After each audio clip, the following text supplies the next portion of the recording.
Shalom, Pak Adri. Halo, shalom. Apa kabar nih, Pak? Baik. Iya. Kalau dalam kondisi pandemi seperti ini bisa tetap baik dan sehat ini, wah ini betul-betul anugerah ya, Pak ya? Iya, betul. Nah, sempat mungkin merasa tidak enak badan, tetapi ya puji Tuhan, so far Tuhan tetap jaga, beri kekuatan, kesehatan. Iya. Kayaknya dulu kalau badan agak-agak kurang enak sedikit kita tenang-tenang aja, Pak. Kalau sekarang kayaknya betul. Ya, maka beberapa waktu yang lalu sewaktu mau pergi ke satu tempat dan harus tes PCR, padahal beberapa hari itu sempat kurang fit ya badan. Agak sedikit ini juga sih deg-degan ini tes bisa positif atau negatif nih. Iya, betul. Iya, sekali lagi thank you Pak Adri untuk waktunya. Sama-sama. Di tengah-tengah segala kesibukan, bahkan menyempatkan waktu untuk ngobrol sama-sama saya. Sudah ngopi belum hari ini, Pak? Sudah, biasa ngopi sehari sekali aja pagi hari. Sekali, iya. Mirip saya juga, Pak. Kecuali kalau sampai kepaksa ya, baru ngopi lebih dari sekali.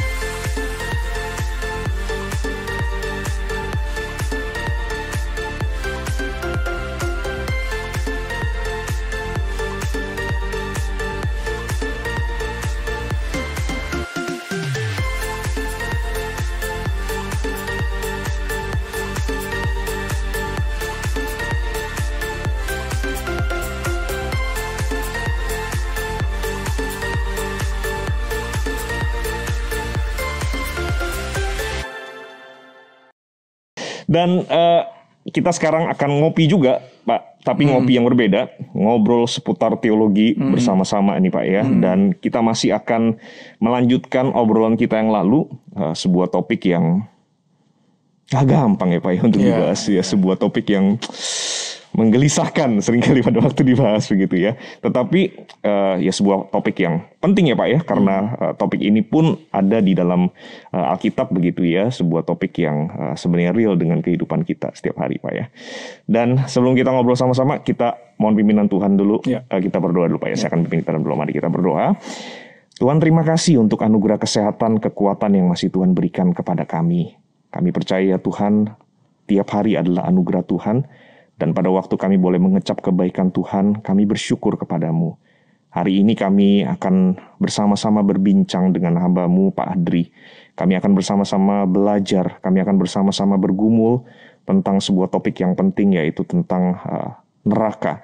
Kami berdoa mohon anugerah Tuhan, pimpinan Tuhan di dalam obrolan kami.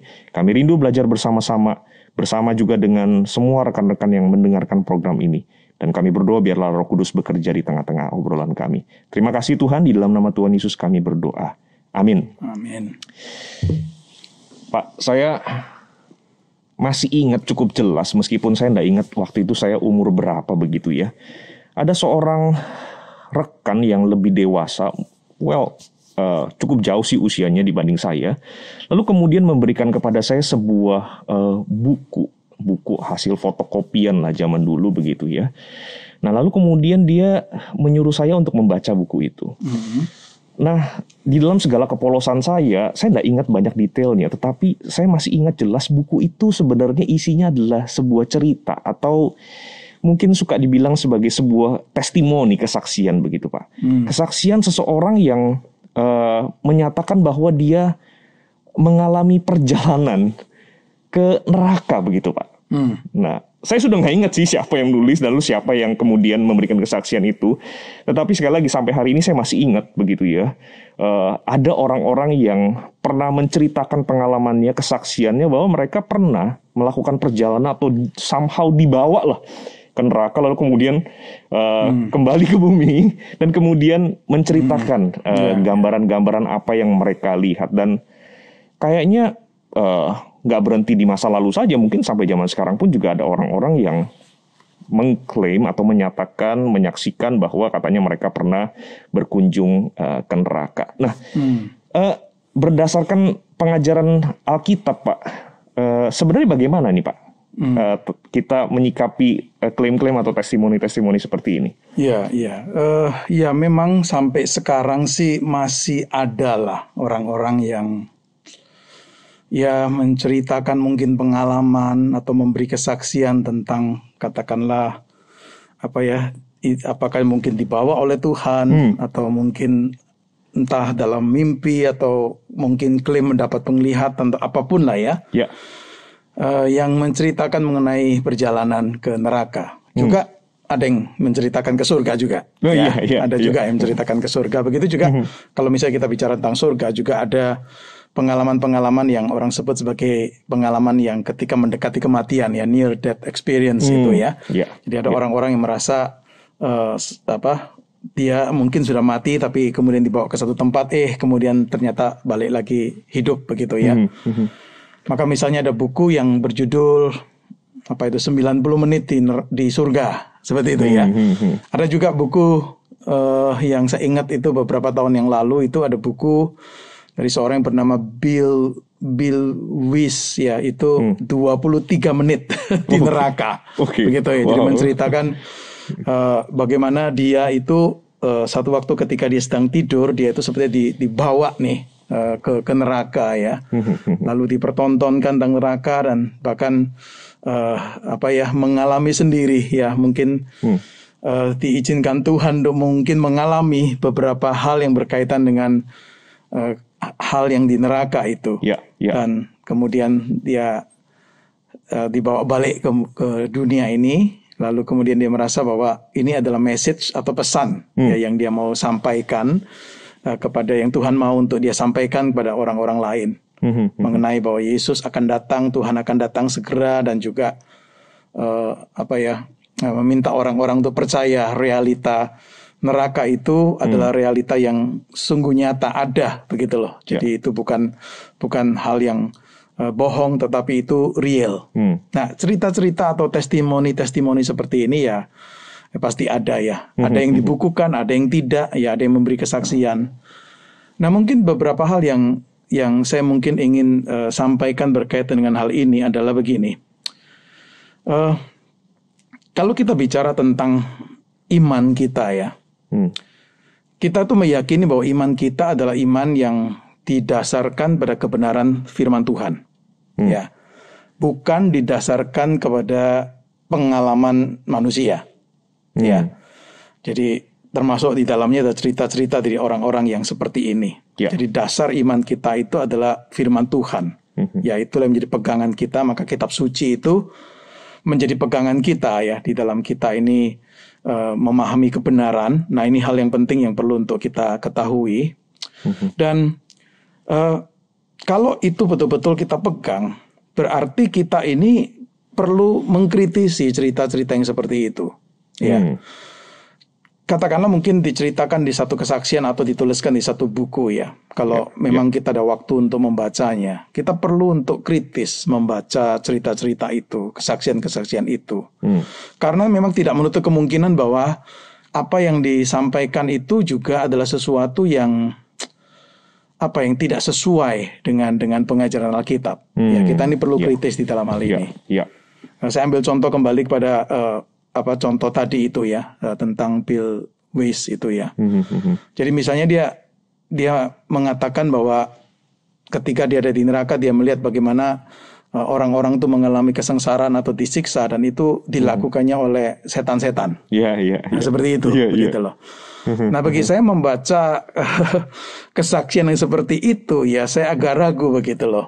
Ya, di episode yang sebelumnya kan saya mengatakan kan ya bahwa bagaimanapun tetap Allah adalah Allah yang in control of everything, termasuk juga adalah Allah yang in control of hell kalau kita bicara tentang ini ya, yang mengontrol akan hell ini. Jadi itu hal yang, itu salah satu contoh lah ya, yang menunjukkan bahwa apa yang disampaikan dalam kesaksian itu ternyata tidak sesuai dengan apa yang diajarkan di dalam Alkitab.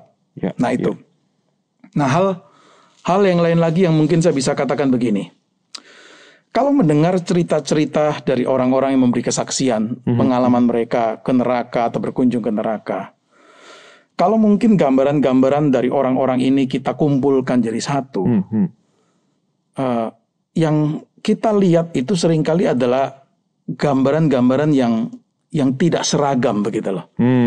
Begitu. Antara satu dan yang lain itu bisa berbeda di dalam menjabarkan sesuatu, dalam menjelaskan pengalamannya. Detail-detailnya juga bisa lain satu sama lain gitu. Betul. Nah itu yang saya rasa ini bukan hanya mereka yang berkunjung atau dibawa ke neraka, termasuk yang tadi saya katakan pengalaman mereka yang dibawa ke surga. Juga seperti itu. Pada waktu membaca kesaksian-kesaksian mereka, kita mendapati kenyataan seperti itu. Ya, kita mendapati kenyataan seperti itu. Jadi ini hal yang mungkin perlu untuk kita kritisi secara tajam begitu loh. Kritisi secara tajam. Hal yang lain lagi yang mungkin saya ingin katakan adalah begini. Apakah tidak menutup kemungkinan ada alternatif lain untuk menjelaskan pengalaman atau kesaksian mereka, begitu loh. Sebelum kita ngomong ini kesaksian mereka ini benar-benar terjadi ya, sebelum kita mengatakan itu, coba kita pikirkan apakah ada kemungkinan lain nih, kesaksian atau pengalaman yang disampaikan ini, misalnya itu mungkin memang adalah satu tanda kutip kebohongan nih. Nggak menutup kemungkinan loh ya. Saya nggak mengatakan bahwa semua orang yang menceritakan seperti ini pasti bohong. Tetapi nggak menutup kemungkinan ada orang-orang yang mungkin dimotivasi oleh motif tertentu yang kurang baik ya, mungkin ingin punya nama atau ingin dianggap sebagai seorang yang luar biasa sampai dibawa Tuhan ke neraka. Nah, nggak menutup kemungkinan ada unsur deception-nya. Ada unsur kepalsuan atau kebohongannya. Jadi mungkin belum tentu bohong, tapi bisa jadi bohong begitu Pak ya, kira-kira kali gitu ya. Iya bisa seperti itu begitu ya. Juga nggak menutup kemungkinan bahwa mungkin orang-orang seperti ini mencampur adukkan antara yang real dengan yang mungkin itu adalah hanya sugesti mereka begitu ya, misalnya di mimpi, waktu mereka di mimpi lalu sebenarnya kok dibawa ke sana begitu loh, lalu dianggap itu pengalaman real sungguh-sungguh, padahal itu mungkin di mimpi. Mungkin itu adalah perwujudan dari mungkin hal yang kuat ada di pikiran mereka, sugesti mereka begitu loh. Nggak menutup kemungkinan seperti itu. Betul. Juga jangan menutup kemungkinan ada unsur-unsur yang saya mungkin bukan ahlinya di sana, unsur-unsur yang berkaitan dengan fisiologi seseorang atau psychological seseorang, ataupun mungkin juga chemical seseorang berkaitan dengan otaknya ya. Saya bukan ahli di sana, tetapi nggak menutup kemungkinan juga ada unsur-unsur itu ikut berkontribusi. Sehingga orang ini menganggap ini satu pengalaman yang real yang sedang dia alami. Hal yang lain lagi yang juga perlu dipertimbangkan kemungkinan yang lain lagi adalah pekerjaan dari si jahat. Secara diam-diam juga bisa loh. Ingin untuk memalsukan kebenaran. Nah ini kita perlu sungguh-sungguh hati-hati di dalam hal ini. Karena nggak menutup kemungkinan ada unsur dari pekerjaan si jahat yang ingin untuk membengkokkan kebenaran ini, sehingga orang akhirnya tidak mendapatkan satu gambaran yang tepat, yang benar mengenai apa itu neraka, sesuai dengan kitab suci. Nah ini beberapa kemungkinan yang bisa terjadi. Nah sekarang kemudian coba saya bayangkan begini, katakanlah apa yang disampaikan itu benar, katakanlah apa yang disampaikan itu benar, meskipun kita juga punya satu hal yang nggak bisa memastikan kan, karena ini kan orang ini cerita, seperti Bill Gates mengatakan saya tidur tiba-tiba kemudian sebenarnya saya dibawa nih. Siapa yang bisa memastikan bahwa kisah itu benar? Seperti itu. Ini hal yang perlu dipikirkan. Tapi katakanlah begini, katakanlah oke lah kita terima cerita itu benar-benar terjadi. Tapi pertanyaan yang mungkin saya akan tanyakan begini, manfaat apa sih yang kita pelajari ini dari pengalaman-pengalaman yang seperti ini nih pada waktu diceritakan? Apakah ini untuk menguatkan iman kita? Ataukah seperti tadi Bill Gates itu 23 menit di neraka, tujuannya adalah untuk mengingatkan orang bahwa hell is real. Kalau mengatakan hell is real, nggak perlu dengar kesaksian dia pun kita sudah tahu kan. Betul. Di dalam Alkitab itu bahwa hell is real. Neraka itu satu yang real begitu loh, yang akan ada. Begitu. Jadi saya bertanya tentang apa manfaat rohani dari cerita-cerita seperti itu. Apakah orang-orang seperti ini dengan menyampaikan cerita seperti itu menganggap bahwa Alkitab kurang cukup jelas menjelaskan tentang neraka ini? Alkitab itu mungkin tidak sangat menggerakkan orang untuk menerima kebenaran bahwa neraka itu real, neraka itu ada. Jadi saya mempertanyakan tentang manfaat dari penceritaan pengalaman-pengalaman yang seperti itu. Apakah memang perlu nih visitasi yang seperti itu? Apakah memang Tuhan itu meminta kita itu untuk menyampaikan kabar baik atau mendorong orang untuk kuat di dalam iman melalui cerita-cerita yang seperti ini nih? Jadi saya lebih menyoroti hal ini begitu. Jadi lebih menyoroti bahwa apakah karena Alkitab itu kurang meyakinkan, tidak cukup untuk memberitahu kita tentang surga, tentang neraka, sehingga perlu untuk ditambahi dengan cerita-cerita atau pengalaman-pengalaman yang seperti ini. Dan satu hal lagi, kalau memang dianggap cerita-cerita ini compelling, cerita-cerita ini akan bisa menyentuh hidup orang, akan bisa menguatkan iman atau mengubah persepsi orang, saya mungkin tidak sangat yakin sekali begitulah. Saya tidak sangat yakin sekali bahwa dengan adanya cerita ini pasti membuat orang kemudian merasa dikuatkan imannya atau tersentuh, kemudian baru dibukakan hatinya untuk menerima realita kebenaran bahwa memang ada hukuman kekal nantinya seperti itu. Ingat cerita yang Yesus pernah berikan di Lukas 16 ya, perumpamaan itu loh. Orang kaya yang jahat dengan Lazarus yang miskin. Kemudian kan meskipun ini perumpamaan ya, ada orang mengatakan jangan membangun doktrin dari perumpamaan. Tetapi bagaimanapun saya juga yakin bahwa Yesus itu pasti juga realistis pada waktu memakai perumpamaan itu kan, tidak membuat satu cerita khayalan yang sepertinya nggak ada sedikit pun unsur kebenarannya begitulah. Meskipun saya percaya perumpamaan itu memang cerita fiksi ya, tetapi dilatar belakangi dengan kenyataan historis begitu loh ya, dilatar belakangi dengan hal-hal yang memang itu menjadi pemahaman secara umum orang-orang Yahudi di masa itu. Nah, maka saya juga percaya perumpamaan orang kaya yang jahat dan Lazarus yang miskin ini menggambarkan sesuatu, meskipun sekali lagi kita nggak bisa membangun doktrin tentang kematian ataupun tentang intermediate state ataupun tentang neraka hanya dari perikop itu. Nah, kita ingatkan di dalam cerita itu ya kan, si orang kaya yang berada di tempat siksaan, tempat kesengsaraan itu kan minta tolong gitu ya. Minta tolong untuk supaya diberikan peringatan baru saudara-saudara yang masih hidup di dunia ini. Ya kan, tapi kemudian jawaban dari Abraham itu kan jelas sekali, nggak perlu kan, karena sudah ada kesaksian dari kitab suci begitu loh. Betul. Jadi apakah memang perlu ada orang dari dunia orang mati yang kemudian menyampaikan kabar baik ini kepada mereka atau kebenaran ini pada mereka, baru kemudian dibukakan kenyataan bahwa memang ada kebenaran nih tentang neraka ini. Padahal kitab suci sudah mengatakan tentang hal itu.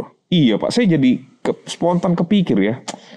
Sebenarnya mungkin justru karena sikap kita ini yang somehow tidak merasa bahwa Alkitab itu cukup, atau mungkin justru tidak betul-betul menggali firman Tuhan, membaca firman Tuhan, melihat secara lebih detail, lebih teliti begitu ya.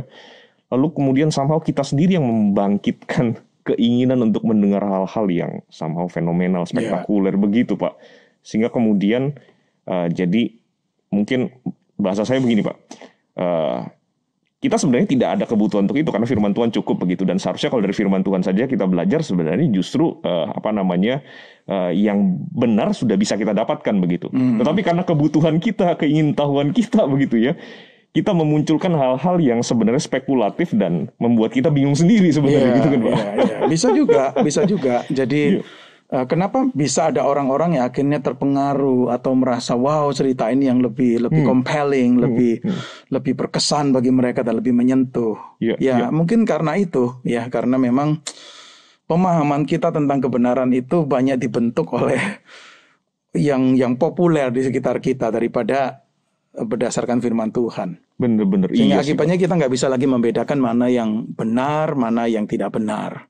Begitu loh. Benar-benar. Dan di dalam episode yang lalu saya kan mengatakan kalau bicara tentang neraka, ya dalam arti betul-betul real neraka, itu belum ada loh. Nah betul, itu juga Pak yang saya pikirkan ya. Ya, itu belum ada loh. Karena itu kan akan nanti setelah Yesus datang kedua kali, kebangkitan, penghakiman terakhir, baru kemudian kan dikatakan bahwa itu akan dilemparkan nih. Ya, iblis, setan, pengikut-pengikutnya dan juga orang-orang jahat itu akan dilemparkan ke dalam neraka. Ya. Nah, realita yang sekarang ada ini yang katakanlah nih ada orang yang jahat meninggal, mereka kemana? Kan saya jelaskan dalam episode yang lalu, mereka menuju ke Hades, yang adalah tempat kesengsaraan, tempat siksaan, begitu loh. Tetapi itu mungkin tidak bisa disebut neraka nih. Itu kalau disebut pra neraka mungkin begitu ya, begitu loh. Jadi, betul. Jadi apa yang disaksikan oleh orang-orang ini mungkin dibawa melihat penglihat atau dibawa ke sana atau mendapat penglihatan atau apapun, mungkin yang Hades itu, gitu. Jadi bukan yang neraka dalam pengertian yang sesungguhnya, karena kita bicara Gehenna, neraka itu kan masih empty, masih kosong, begitu loh. Jadi apa yang diceritakan kan belum tentu itu adalah kenyataan bahwa ini benar-benar ada neraka sekarang saya dibawa ke sana nih. Padahal memang realitas neraka masih belum. Betul Pak. Nah ini kan balik lagi Pak, andai kata kita mau lebih lebih serius kembali kepada firman Allah sebagai dasar kita Pak ya, di dalam memahami apapun, termasuk memahami neraka begitu ya. Mestinya sih filter kita kan sudah cukup kuat nih Pak ya. Filter kita sudah cukup kuat begitu ya, untuk kemudian tidak gampang percaya, atau yang lebih parah sih mungkin tidak gampang terpengaruh gitu kan Pak ya, terhadap cerita-cerita yang sepertinya memang spektakuler begitu. Iya, dan sebenarnya seperti yang saya sampaikan sebelumnya ya, kalau kita membaca kebenaran tentang neraka menurut kitab suci, kitab suci bicara jelas tentang eksistensi neraka itu. Tetapi natur dari neraka itu memang tidak jelas begitu loh ya. Ya, jadi bagaimana keadaannya sebagainya itu belum nggak digambarkan secara mendetail banget secara terinci sehingga kemudian kita itu bisa merekonstruksi satu keadaan di neraka itu bagaimana begitu. Betul. Tetapi eksistensi neraka itu ada. Nah, di dalam hal inilah kita perlu hati-hati nih untuk tidak jatuh pada spekulasi, kemudian kita yang membuat gambaran-gambaran yang memang nggak ada di dalam Alkitab, tetapi itu mungkin merupakan hasil imajinasi dari manusia. Begitu. Jadi cukup banyak gambaran-gambaran tentang neraka itu mungkin bukan berasal dari kitab suci ini, tetapi dari mungkin pemahaman orang tertentu atau imajinasi orang tertentu, atau termasuk juga ini pengalaman-pengalaman orang tertentu yang kemudian menambah gambaran-gambaran yang mungkin tidak sedikit yang tidak biblical nih. Betul. Begitu. Jadi ini hal yang perlu untuk kita sadari. Iya. Nah,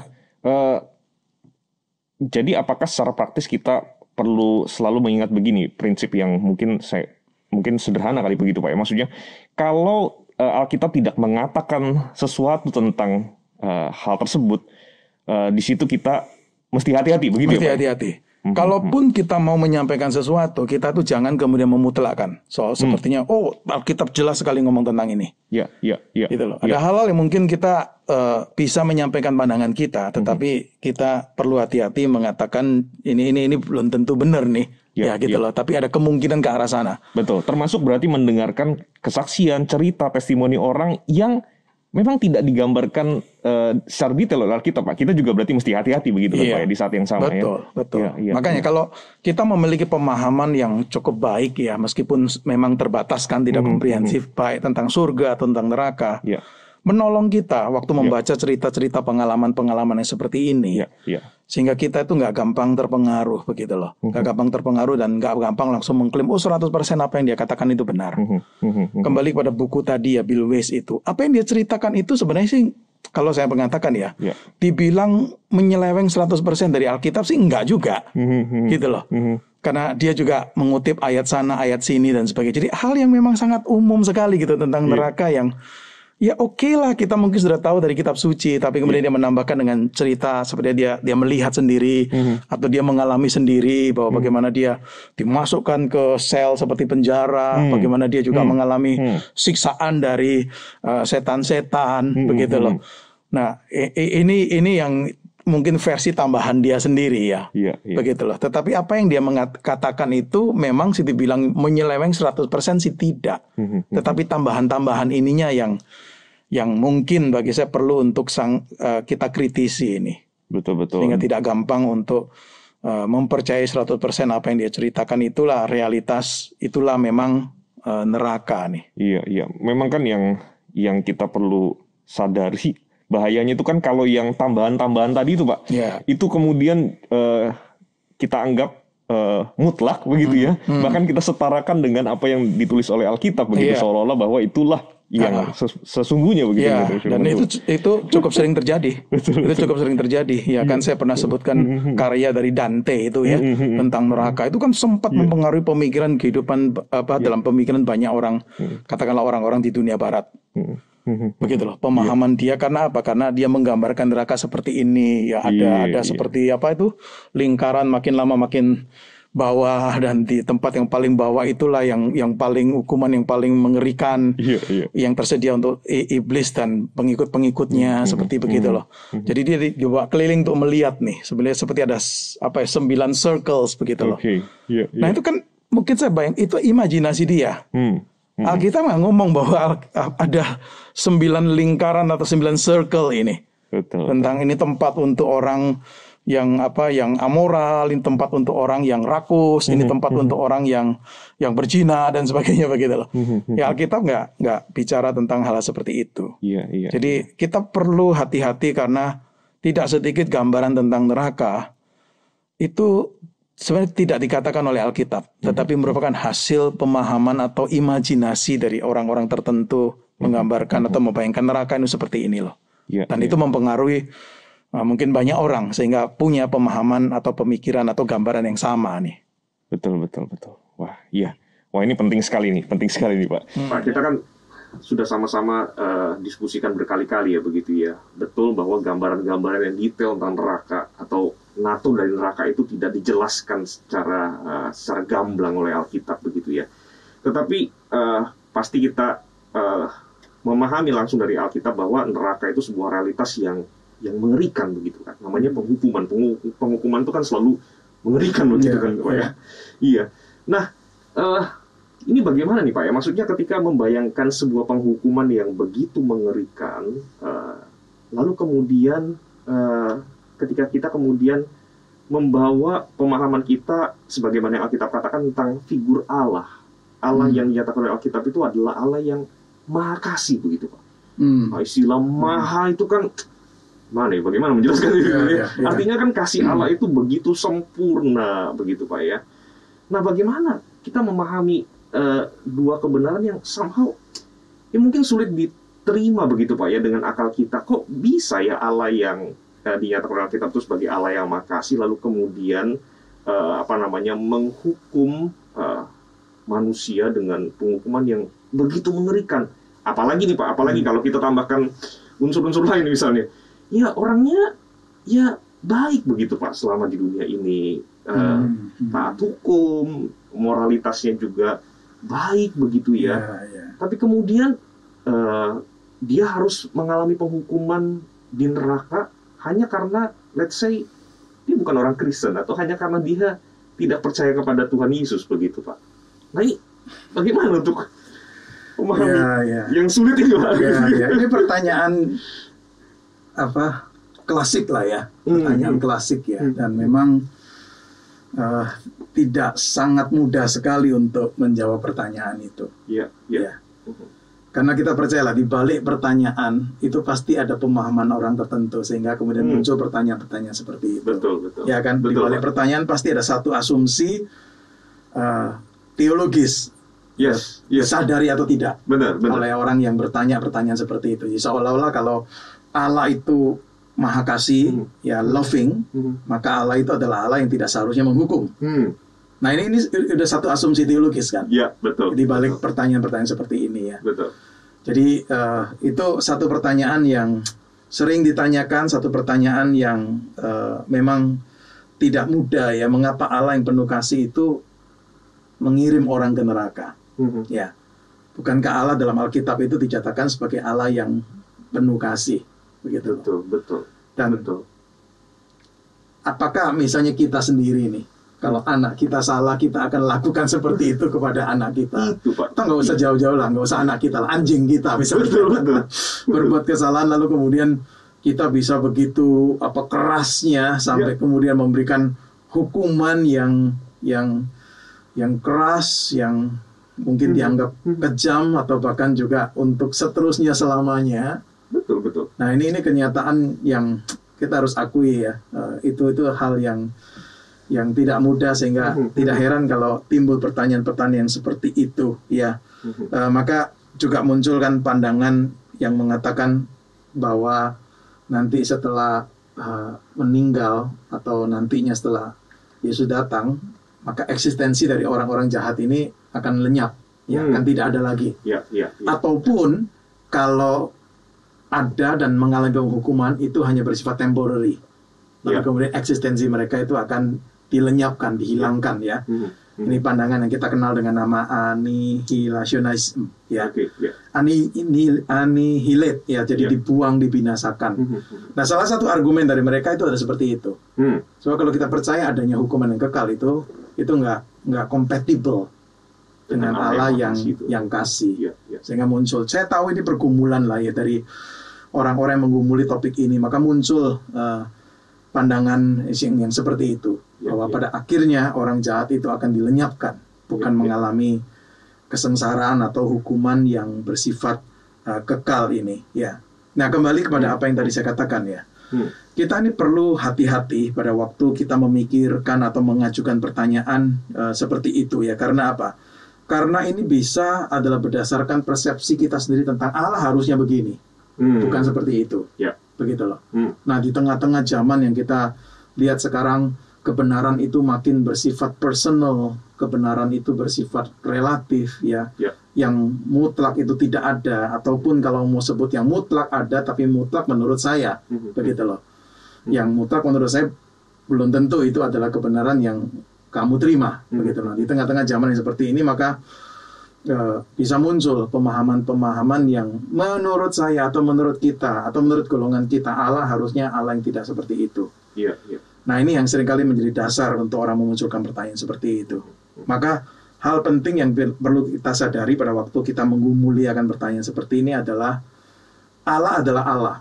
Allah bukan manusia. Jadi biarkan Allah sebagai Allah. Let God be God, begitu loh. Dan kita bukan Allah, Pak, ya? Iya, dan kita bukan Allah. Dan yakinlah bahwa Allah yang kita sembah, yang kita yakini adalah Allah yang tidak pernah berbuat salah, Allah yang maha bijak, Allah yang maha adil, Allah yang maha kasih. Nah, ini yang harus menjadi satu landasan yang kita pegang terlebih dahulu, ya. Nah, ada beberapa hal yang mungkin saya ingin sampaikan yang berkaitan dengan pertanyaan yang seperti ini, ya. Hal yang pertama begini, apakah kalau kita bicara tentang Allah itu kasih atau Allah itu maha kasih, berarti sama sekali memang dia nggak boleh marah, nggak boleh murka, dan nggak boleh menghukum? Apakah murka itu adalah opposite atau lawan dari kasih? Begitu. Sepertinya dipertentangkan. Kalau kasih nggak boleh marah, kasih nggak boleh murka, kasih nggak boleh menghukum. Saya rasa dalam realitas kehidupan kita aja kita nggak seperti itu, kan? Betul, Pak. Begitu loh. Ketika saya mengasihi anak saya mengatakan mengasihi anak saya, tetapi saya tetap juga bisa menghukum dia kalau memang dia salah. Begitu. Jadi jangan dipertentangkan antara kasih dan punishment, ya. Seolah-olah dua ini nggak boleh ada bersamaan, begitu loh. Betul. Itu hal pertama yang perlu untuk kita pikirkan. Hal yang kedua adalah begini. Allah itu adalah kasih. Alkitab itu jelas mengatakan tentang hal itu. Tetapi yang mendefinisikan tentang apa itu kasih adalah Allah sendiri. Dia adalah sumber kasih. Dia, kalau dikatakan Allah adalah kasih, berarti betul-betul itu satu realitas tentang Allah yang memang loving, ya, penuh kasih, begitu loh. Sampai sepertinya Allah adalah kasih, itu kan kalimatnya luar biasa sekali. Mau menggambarkan bahwa kasih itu satu esensi yang begitu kuat melekat, ya. Satu sifat yang kuat melekat pada diri Allah, begitu loh. Dan Allah lah yang paling tahu, begitu loh, standar kasih yang benar itu bagaimana. Maka pada waktu kita mendefinisikan atau memahami tentang apa itu kasih, menurut saya kita nggak boleh nih melupakan bahwa dialah yang berhak untuk definisikan apa itu kasih, bukan kasih versi kita. Kalau kasih versi kita akan mengatakan saya mau semua bahagia nih, seperti itu. Itu mungkin kita cukup sentimental sekali bicara tentang kasih, seolah-olah kasih itu pasti sesuatu yang seperti itu ya. Semua ngalami kebahagiaan. Nah, itu baru kasih terlihat nyata begitu. Apakah seperti itu nih? Iya. Wah, ini penting sekali Pak ya. Maksudnya iya, kita ini kadang-kadang kurang menyadari ya bahwa pada waktu kita mempertanyakan kasih Allah, mempertanyakan cara Allah mengasihi, kita kan sebenarnya sedang bertanya kepada Allah yang maha kasih itu Pak ya. Jadi betul. Dan kita kasihnya nggak maha begitu ya. Dan lantas kan ini jadi sesuatu yang sebenarnya kalau mau kita jujur akui ini sesuatu yang agak konyol lah Pak begitu ya. Kok kita yang kasihnya tidak maha, ini tidak sempurna, ini kemudian mempertanyakan Allah yang kasihnya ini maha tentang bagaimana cara Allah mengasihi begitu Pak ya. Iya. Justru itu. Jadi maka kenapa tadi saya katakan di awal untuk menjawab pertanyaan ini, seringkali tanpa sadar kita jatuh ke dalam kesalahan itu. Pemahaman kita yang kita mau paksakan yang menjadi dasar untuk kita menentukan Allah ini harusnya seperti ini. Jadi kalau Allah maha kasih, dia harusnya nggak menghukum. Nah, ini kan sudah satu asumsi teologis yang tanpa sadar kita pegang. Sehingga kemudian kita menilai Allah itu seperti itu. Dan jangan lupa, Allah adalah Allah yang dalam Alkitab dinyatakan sebagai Allah yang berdaulat. Dan Allah yang bebas ya dalam kedaulatannya. Dia bukan didikte oleh manusia. Memang kenyataannya ada kan ayat Alkitab yang mengatakan aku mengasihi ini lebih daripada ini, itu sesuatu yang kita lihat ada. Iya kan? Aku mengasihi Yakub bukan mengasihi Esau. Ya, itu kan satu hal yang menunjukkan bahwa itu kedaulatan Allah nih. Nah, itu memang satu misteri bagi kita untuk memahami. Kok bisa ya? Dia seperti kok mengasihi ini, sepertinya kok tidak mengasihi ini, begitu loh. Tapi di sinilah kita berhadapan dengan yang namanya kedaulatan Allah nih. Jadi waktu kita bicara tentang kasih, tadi saya katakan kita harus memahami berdasarkan apa itu kasih menurut Allah itu sendiri. Dan jangan lupa, kita juga harus mengaitkan hal kasih itu dengan kedaulatan Allah itu.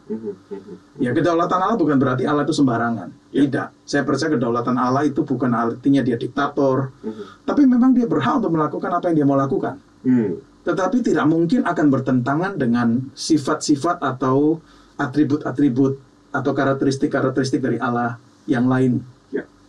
Maka yang sama saya bisa katakan tentang masalah kasih ini. Alkitab kan nggak hanya mengatakan Allah itu adalah Allah yang maha kasih atau penuh kasih, tetapi Alkitab juga bicara Allah itu kudus dan Allah itu adil. Begitu. Bagaimana bisa dikatakan Allah itu kasih kalau kemudian ternyata dia tidak adil? Ada kejahatan dibiarkan saja, ya. Ada kekejaman itu tidak perlu untuk dihukum, tidak perlu untuk ditindak, begitu. Nah, ini kan juga menimbulkan satu pertanyaan untuk kita mempertanyakan, loh kok Allah seperti ini nih? Jadi artinya begini, bicara tentang kasih Allah tidak boleh dipisahkan kita bicara tentang sifat-sifat Allah yang lain. Ya, dia kudus, dia benar. Maka kalau berhadapan dengan hal yang namanya dosa, ya, itu sesuatu yang serius di mata Tuhan, bukan sesuatu yang main-main. Kenapa? Karena dia adalah Allah yang kudus. Dan karena dia adalah Allah yang kudus, maka dia adalah Allah yang adil yang juga harus menghukum dosa itu. Jadi sebenarnya pada waktu kita sedang mencoba memahami tindakan Allah, keputusan Allah, berarti kita harus menyadari bahwa sebenarnya ada kompleksitas di situ ya Pak. Maksudnya yang bahkan ya melampaui apa yang bisa kita coba pahami begitu Pak ya. Jadi maksudnya sebenarnya kan dalam kehidupan kita sehari kita juga gitu kan Pak. Kita bergumul sebenarnya pada waktu kita mau mempraktikkan kasih dan juga di saat yang sama mempraktikkan let's say keadilan begitu atau disiplin begitu ya. Di sini ini aja kita bergumul begitu. Lalu kemudian ketika kita mau memahami apa yang Allah lakukan, cara Allah mengasihi, ya mungkin kita lupa bahwa sebenarnya itu jauh lebih kompleks daripada pergumulan kita sehari-hari. Dan kok kita mau mencoba untuk mengkotakkan cara Allah mengasihi itu seperti apa begitu, cara Allah bertindak, berkeputusan itu seperti apa begitu. Dan juga bicara tentang masih kita kaitan dengan tentang neraka ya. Kalau kemudian menyoroti sisi nerakanya dan kemudian menganggap Allah itu nggak penuh kasih atau Allah itu tidak mengasihi manusia karena bicara dari aspek neraka. Tapi jangan lupa nih, kita kan nggak bisa cuma bicara dari aspek nerakanya aja. Gitu. Kenapa? Kita harus melihat keseluruhan tindakan Allah bagi manusia. Dan yang paling penting adalah Allah yang mau menyelamatkan kita dari dosa. Allah adalah Allah yang mau menyelamatkan kita dari hukuman dosa. Nah ini yang sering kali kalau kemudian kita menghubungkan hanya melihat aspek nerakanya, nggak melihat bahwa Allah adalah Allah yang memberi kesempatan loh untuk manusia bertobat. Bahkan Allah mengutus Yesus Kristus untuk kita, ya kan? Betul. Di Roma pasal 5 ayat 8 jelas sekali. Allah itu menunjukkan kasih-Nya pada kita ketika Kristus mati bagi kita nih. Jadi kalau menuduh bahwa Allah itu tidak kasih karena kita melihat hanya dari aspek neraka, dari aspek hukumannya, kita nggak boleh lupa akan aspek kasih yang memang Allah tunjukkan ini. Artinya apa? Kita ini sudah dicegah untuk jangan ke neraka, supaya tidak ke neraka. Benar. Melalui siapa? Melalui Kristus yang diutus untuk mati bagi kita. Di sana ditunjukkan kasih Allah itu, ya kan? Yohanes 3:16, karena begitu besar kasih Allah akan dunia ini. Betul. Sehingga dia mengaruniakan anaknya. Supaya apa? Supaya kita ini nggak binasa. Benar. Begitu loh. Jadi sebenarnya kasih Allah itu sudah ditunjukkan. Nggak boleh kemudian kita menghakimi Allah karena sebenarnya kok Allah nggak penuh kasih dengan mengirim orang ke neraka. Iya. Jadi harus melihat the whole story betul. Iya. Dan satu hal lain lagi yang perlu untuk kita pertimbangkan ya di dalam kita memikirkan akan pertanyaan ini berkait dengan apa yang baru saja saya sampaikan ya. Allah adalah Allah yang menghendaki kita bertobat. Menghendaki kita diselamatkan, menghendaki kita untuk tidak terkena hukuman dosa yang pada akhirnya nanti akan di mana kita akan masuk dalam hukuman neraka itu. Itu Allah yang penuh kasih. Nah, pada waktu kemudian kita menolak, tidak mau, tidak menerima, yang salah siapa nih? Begitu. Artinya begini, kalau kita bicara tentang neraka, hell, neraka itu our choice, bukan God's choice. Begitu loh. Jadi itu adalah hasil dari pilihan kita. Memang saya nggak mau hidup dipimpin oleh Allah, saya nggak mau diselamatkan oleh Allah, saya tidak mau hidup di hadirat Allah. Itu kan pilihan kita karena mungkin kita mau untuk tetap menikmati ya akan kesenangan dunia ini atau keberdosaan kita atau apapun lah ya. Betul. Sehingga kemudian kita memutuskan saya tidak mau. Termasuk tidak mau menerima jalan keluar yang Allah berikan begitu. Betul. Untuk keselamatan itu ya. Jadi is our choice kalau kita mau katakan seperti itu. Hell is our choice, bukan God's choice untuk kita nih. Jadi kalau memang ada orang tidak mau menerima kasih dan kebaikan Allah itu dan memutuskan untuk menjauh dari Allah, ya maka pada akhirnya hukuman yang diterima itu adalah konsekuensi dari pilihan yang dia buat nih. Ini kita tidak boleh lupakan kebenaran ini seperti yang perkataan yang terkenal dari C.S. Lewis kan. Sepertinya Tuhan berkata kepada kita, biar kehendak-Mu jadi. Ya, kalau dalam kita kan berkata biar kehendak Tuhan yang jadi. Tuhan berkata kepada kita nih yang mungkin tidak mau menerima tawaran anugerah dari Dia, tidak mau menerima kebaikan yang Dia tunjukkan. Ya, pada akhirnya Tuhan sepertinya berkata kepada kita, biar kehendak-Mu jadi deh. Dan itulah hell, itulah neraka. Karena itu merupakan pilihan dari kita sendiri. Hal yang bagi saya justru harus kita tanyakan itu bukan bertanya kok Allah mengirim manusia ke neraka ya, Allah yang Maha Kasih. Tapi kalau kita sebagai orang percaya, kita harusnya bertanya seperti ini, kok saya yang harusnya ke neraka? Dikasih oleh Dia dan diselamatkan oleh Dia. Gitu loh, bagaimana bisa?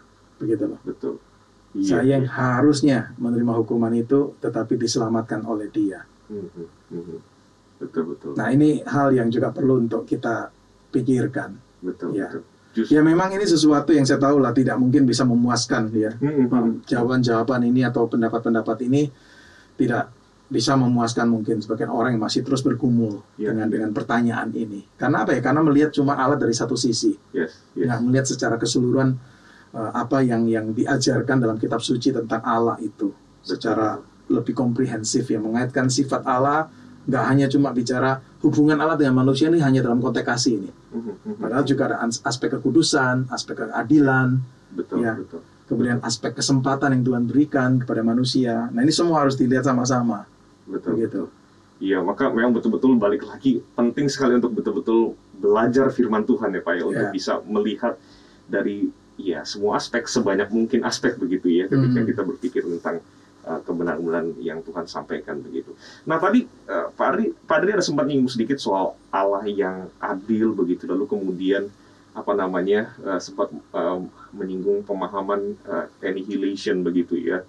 Nah setahu saya begitu Pak, mereka-mereka yang memiliki pandangan-pandangan seperti ini, dan mestinya bukan satu-satunya, pasti ada beberapa pandangan-pandangan yang lain lagi. Ini mengaitkan pemahaman mereka dengan konsep Allah yang Maha Adil juga. Mungkin cara pandang kita tentang Allah yang Maha Kasih juga mungkin ada kaitannya dengan melihat Allah yang Maha Adil ini begitu Pak. Jadi maksudnya kalau Allah itu Maha Adil, kok Allah itu kemudian memberikan penghukuman yang sifatnya itu kekal begitu kan Pak ya? Padahal manusia itu kan nggak kekal begitu ya. Manusia mulai bereksistensi, lalu kemudian eksistensinya selesai di bumi ini setidaknya begitu kan ya, di dunia ini. Lalu kemudian setelah itu menjalani kehidupan setelah kematian begitu, apapun itu kemudian arahnya kemana begitu ya. Kok kayaknya hukuman yang kekal, yang artinya tidak ada henti-hentinya, ini gimana Pak ya? Maksudnya tidak sebanding dengan dosa yang bersifat limited. Iya tuh Pak, iya tuh. Dan kemudian akhirnya disangkutkan lagi kan Pak, mirip seperti mungkin pertanyaan di pergumulan di yang sebelumnya tentang Allah Maha Kasih. Akhirnya disangkutkan juga, apakah ini adil begitu kan Pak? Ya.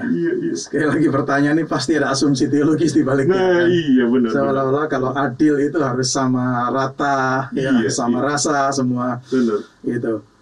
Ini pertanyaan juga pertanyaan inilah ya, satu pertanyaan klasik lah berkaitan, apalagi kalau kita bicara tentang neraka ya, apalagi dengan konsep kebanyakan orang bahwa umumnya kan orang beranggapan punishment itu fits the crime, begitu ya. Yes. Hukuman itu harusnya sesuai dengan sebanding dengan kejahatannya. Nah, karena konsep punishment fits the crime ini, maka kemudian pada waktu bicara tentang neraka menerapkan itu untuk Allah.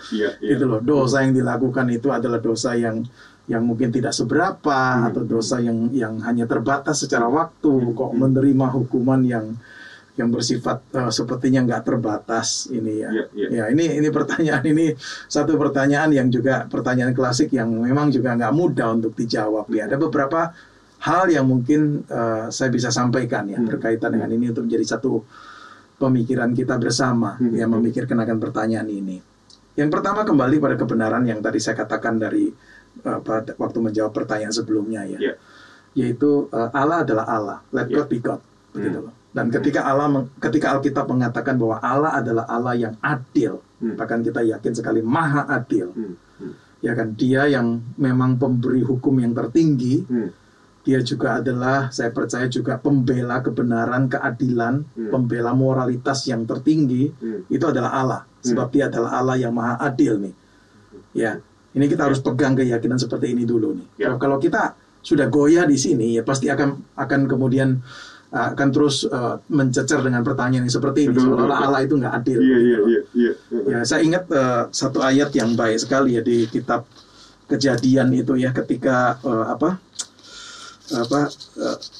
berdoa untuk Sodom dan Gomora, itu doa syafaat dari Abraham ya, untuk Sodom dan Gomora. Ada satu kalimat yang baik sekali di sana, dikatakan begini, di Kejadian 18 ayat 25.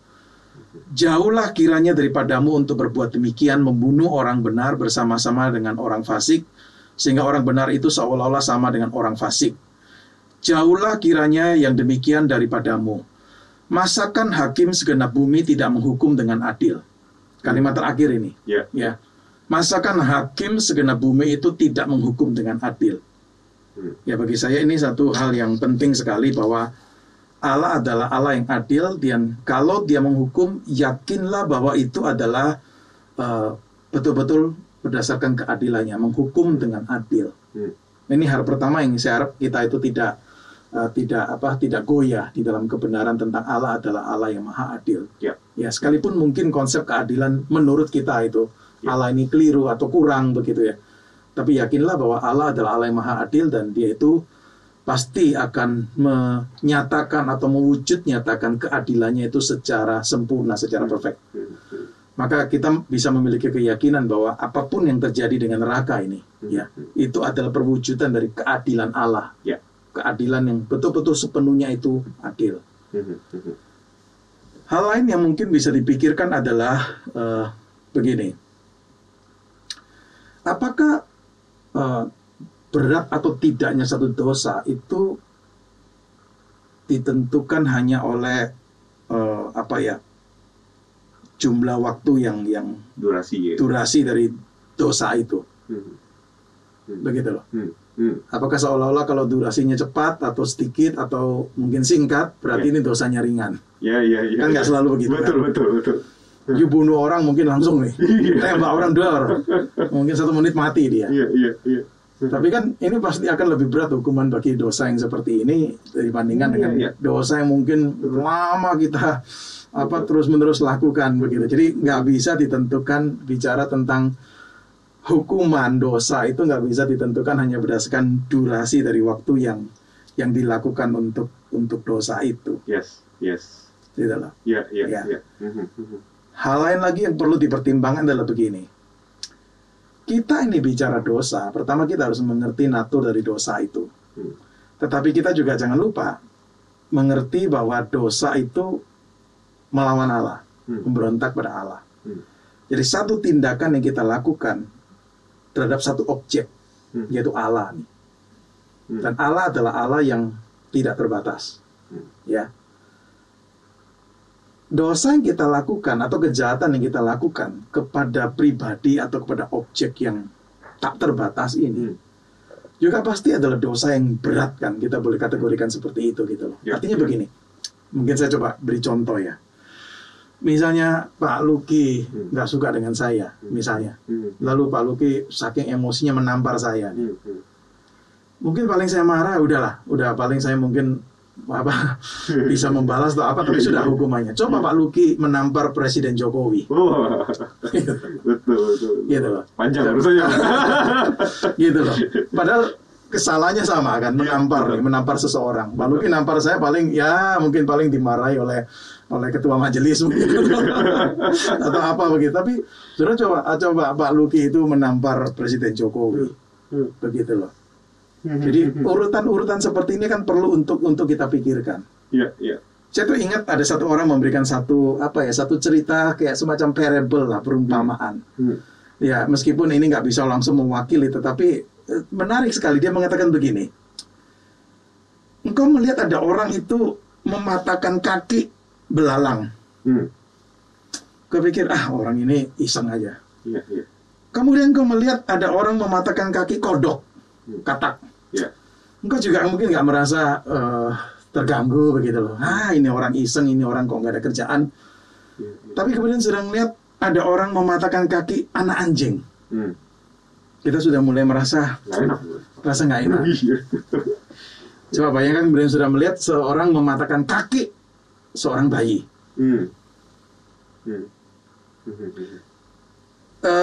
Apakah sikap kita ini sama nih? Padahal kesalahan ataupun kejahatan yang dilakukan sama kan, mematahkan kaki. Betul. Tetapi kan ada perbedaan mematahkan kaki belalang, mematahkan kaki kodok, mematahkan kaki anak anjing, kemudian seorang bayi. Pada waktu kita melihat kejahatan yang seperti itu, tentu kita akan bereaksi berbeda nih.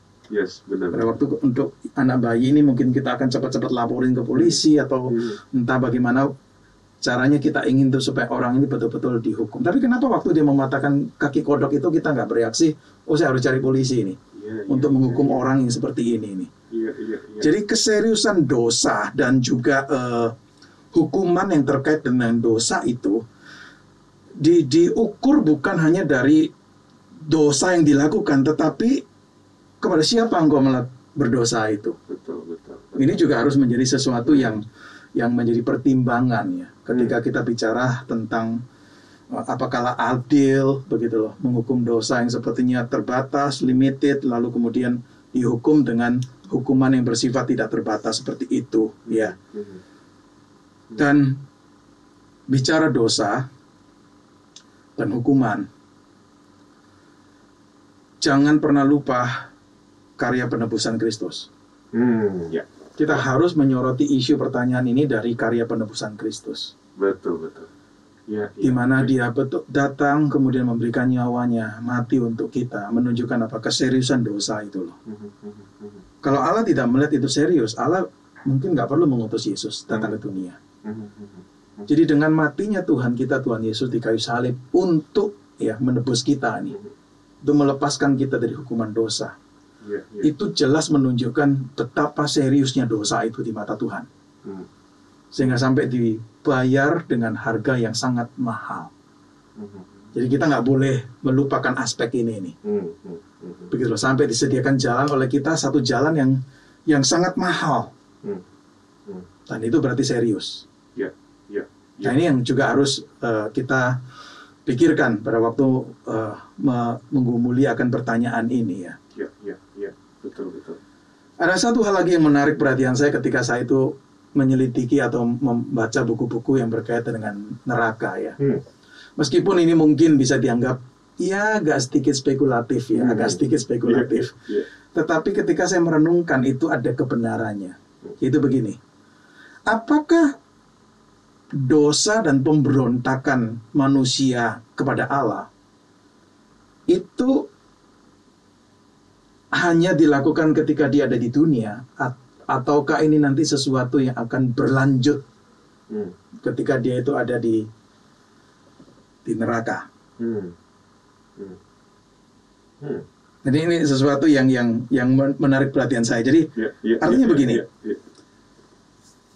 hukuman di neraka itu kan bukan hukuman yang bersifat remedial untuk orang kemudian diperbaharui sehingga kemudian bertobat. Enggak kan? Betul. Kita nggak mengatakan hukuman seperti itu ya, tapi betul-betul ini hukuman yang bersifat retributif ya, menghukum begitu loh. Nah, apakah kemudian kita bayangkan begini nih? Waktu orang-orang ini dihukum di neraka, orang itu sadar mau bertobat gitu. Minta ampun gitu loh. Apakah kemudian kita akan berani menyimpulkan langsung bahwa ini pasti orang-orang di sana, waduh minta ampun, kalau boleh itu saya dipindahin deh ke surga gitu. Ya Tuhan, saya minta ampun nih. Lalu kemudian seperti Tuhan itu terhadap orang-orang seperti ini tetap aja nggak ngampunin gitu loh.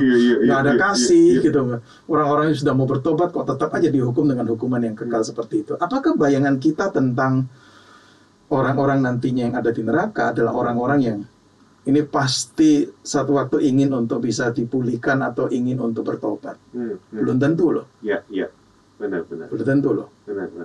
Saya tuh ingat ada satu perikop ya, meskipun ini bukan tentang to the point langsung tentang neraka ya, tetapi itu mungkin bisa menjadi satu pemikiran kita ya. Di Wahyu pasal 16 itu ya, ayat 9 sampai 11 dikatakan begini. Dan manusia dihanguskan oleh panas api yang dahsyat, dan mereka menghujat nama Allah yang berkuasa atas malapetaka itu, dan mereka tidak bertobat untuk memuliakan Dia. Dan malaikat yang kelima menumpahkan cawanya ke atas tahta binatang itu, dan kerajaannya menjadi gelap. Dan mereka menggigit lidah mereka karena kesakitan, dan mereka menghujat Allah yang di surga karena kesakitan dan karena bisul mereka, tetapi mereka tidak bertobat dari perbuatan-perbuatan mereka. Ya, hal yang sama dikatakan di pasal 16 ayat 21. Dan hujan es besar seberat 100 pon jatuh dari langit menimpa manusia, dan manusia menghujat Allah karena malapetaka hujan es itu, sebab malapetaka itu sangat dahsyat. Memang ini nggak bicara realitas neraka ya. Tetapi saya coba memahami, ini hukuman udah diberikan bukan membuat mereka bertobat tuh, tetapi membuat mereka terus makin menghujat dan menghujat Allah. Gitu.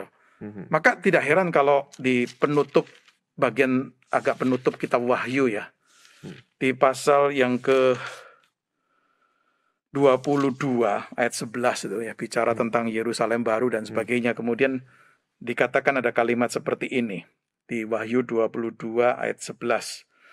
Barang siapa yang berbuat jahat, biar ia terus berbuat jahat. Barang siapa yang cemar, biar ia terus cemar. Dan barang siapa yang benar, biarlah ia terus berbuat kebenaran.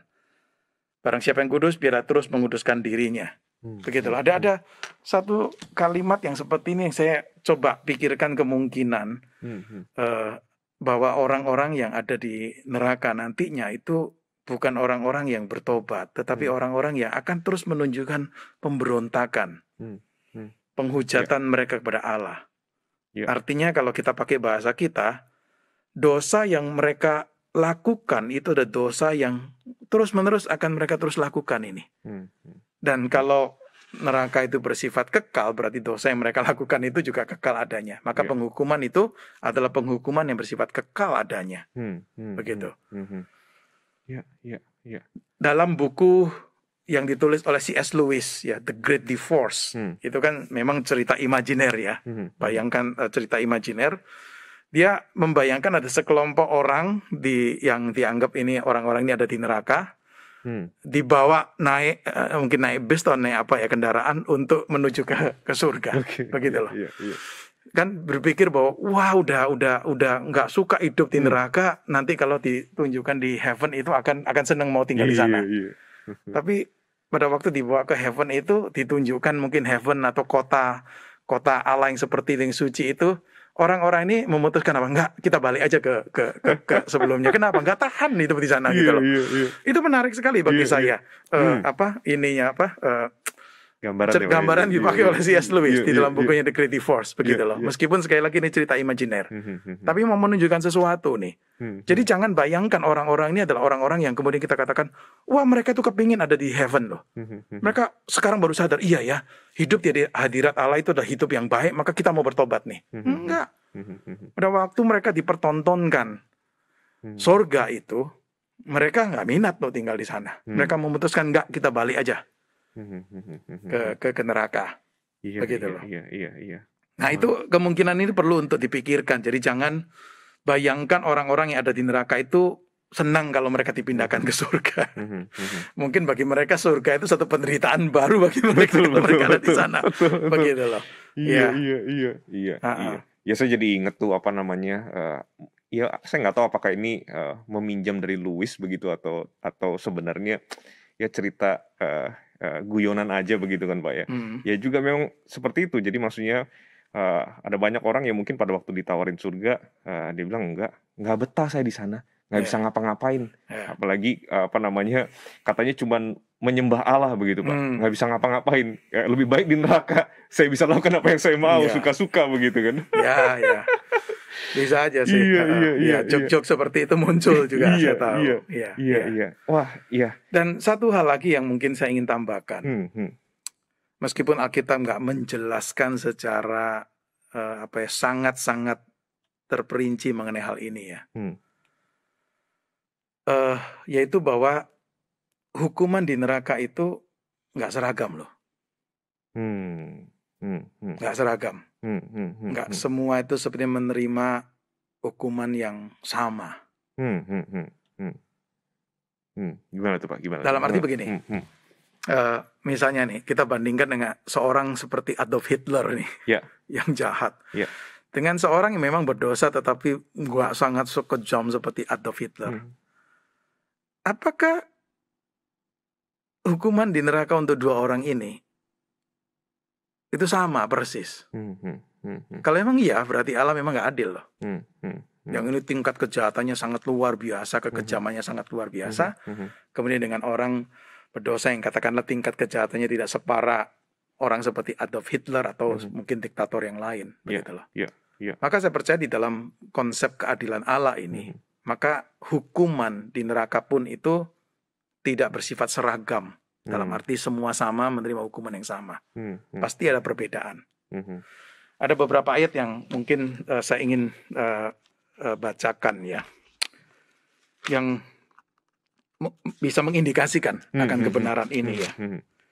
Di Matius pasal yang ke-10 ayat yang ke-15 ya, ketika Yesus mengutus ke-12 murid itu ke berbagai kota ya.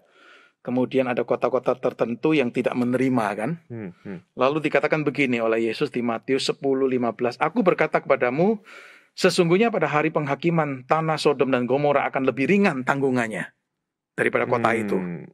Ya itu seperti itu. Lalu kemudian di Matius pasal yang ke-11 ya.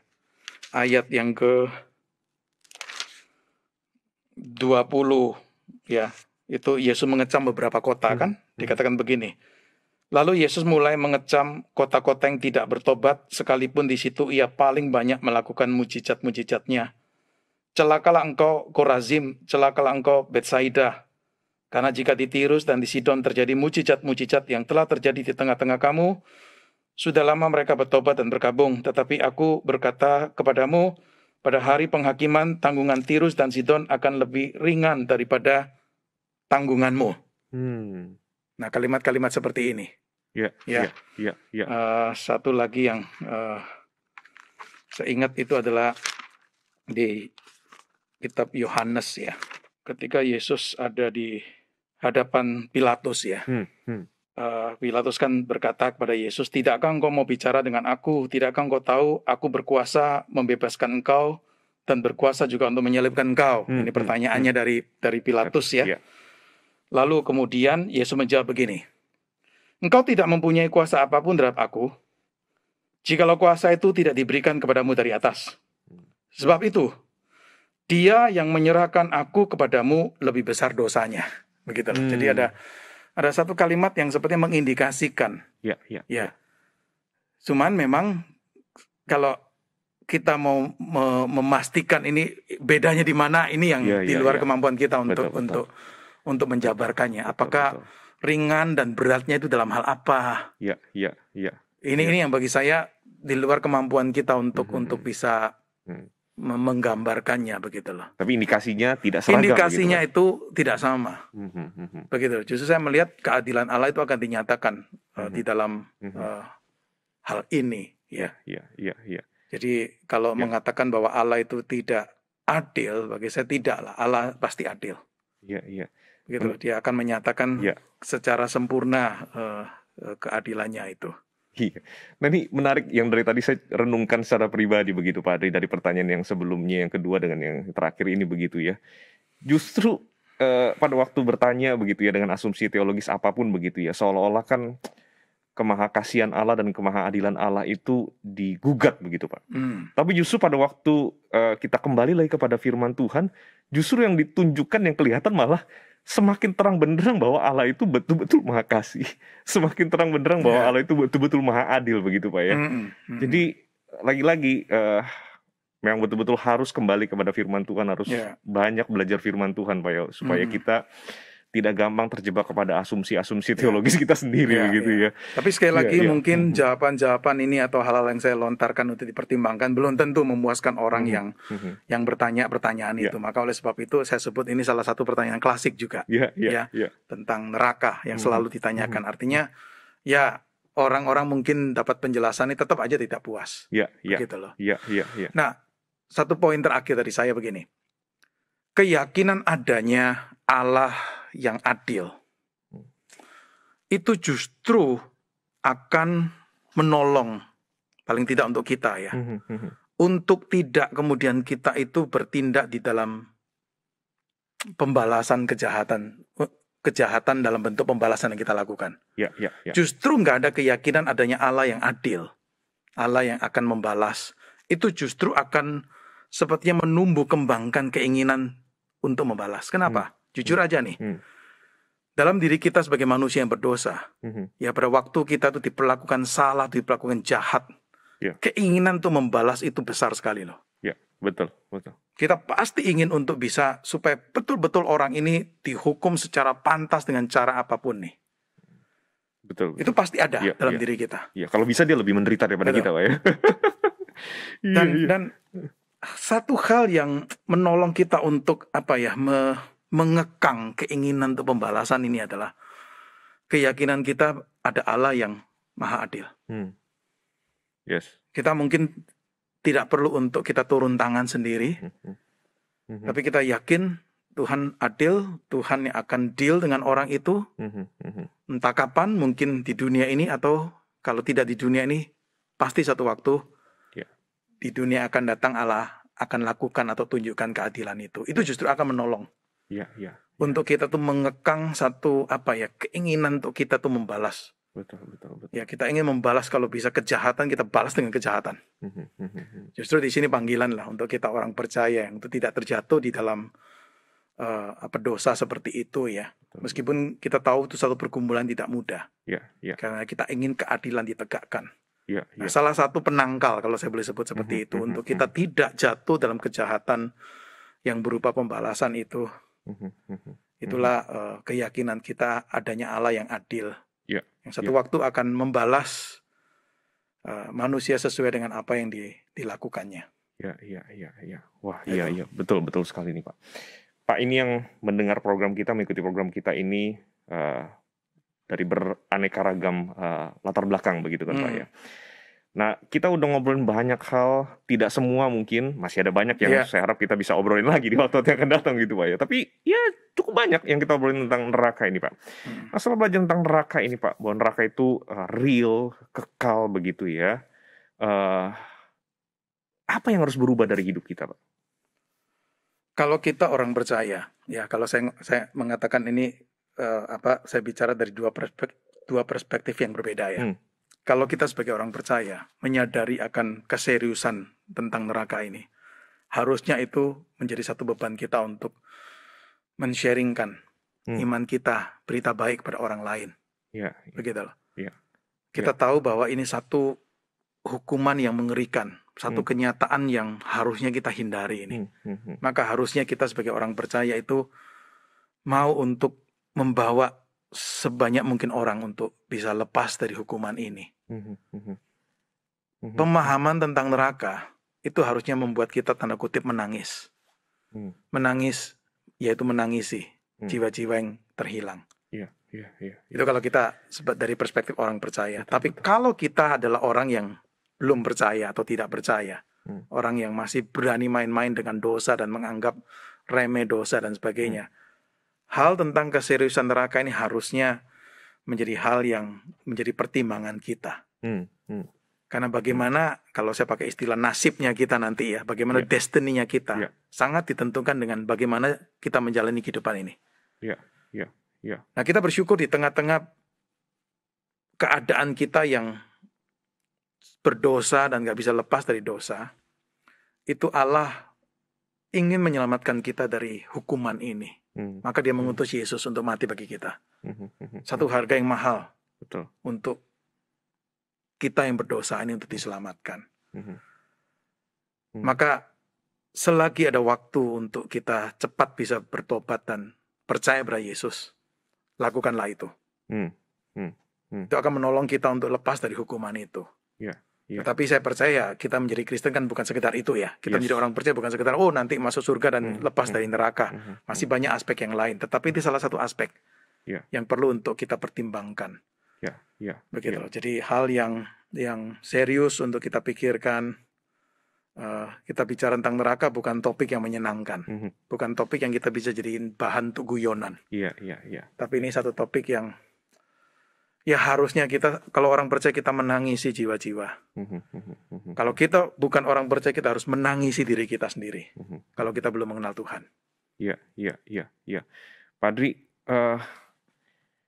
bolehkah saya minta Padri saat ini mendoakan kita semua, saudara-saudara kita yang mendengarkan mengikuti program ini, baik mereka yang sudah percaya kepada Tuhan Yesus sebagai satu-satunya Tuhan dan Juru Selamat, ataupun bagi saudara kita yang sedang bergumul dalam hidup ini, mencari jalan keselamatan, mencari jawaban, atau bahkan selama ini mungkin tidak memperdulikan tawaran anugerah Allah di dalam Yesus Kristus, Pak. Bolehkah Pak Adri berdoa untuk dengan senang hati. Silakan. Kita berdoa ya. Terima kasih ya Tuhan untuk kesempatan dalam 2 episode berbicara kebenaran tentang neraka. Kami boleh berbincang berbagai hal yang berkaitan dengan neraka. Kami menyadari ini bukan satu topik yang mudah. Kami melihat kitab suci menyatakan dengan jelas sekali eksistensi neraka ini sebagai sesuatu yang nyata, yang real. Sekalipun kitab suci tidak membicarakan secara mendetail tentang natur neraka ini. Tetapi kami percaya sejauh yang Alkitab sudah nyatakan kebenaran tentang neraka ini, biarlah itu menjadi firman yang memberikan pemahaman yang benar kepada kami, dan juga menjadi firman yang memberikan dorongan kepada kami untuk terus berjuang dengan tekun sampai akhir. Kami memikirkan tentang neraka.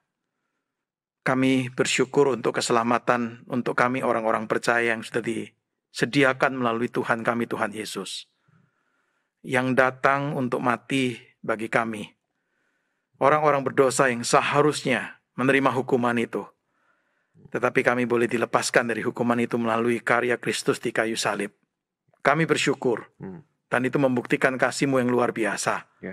Karena Engkau tidak ingin kami nantinya mengalami hukuman yang mengerikan itu, ya Tuhan. Ya Tuhan, melalui pembelajaran ini kami juga perlu untuk serius melihat kenyataan adanya neraka itu sebagai sesuatu yang satu waktu akan hadir dan tidak menutup kemungkinan. Ada manusia atau ada di antara kami yang akan masuk ke dalamnya. Oleh sebab itu kami perlu untuk sungguh-sungguh, ya Tuhan, memeriksa bagaimana kehidupan kami.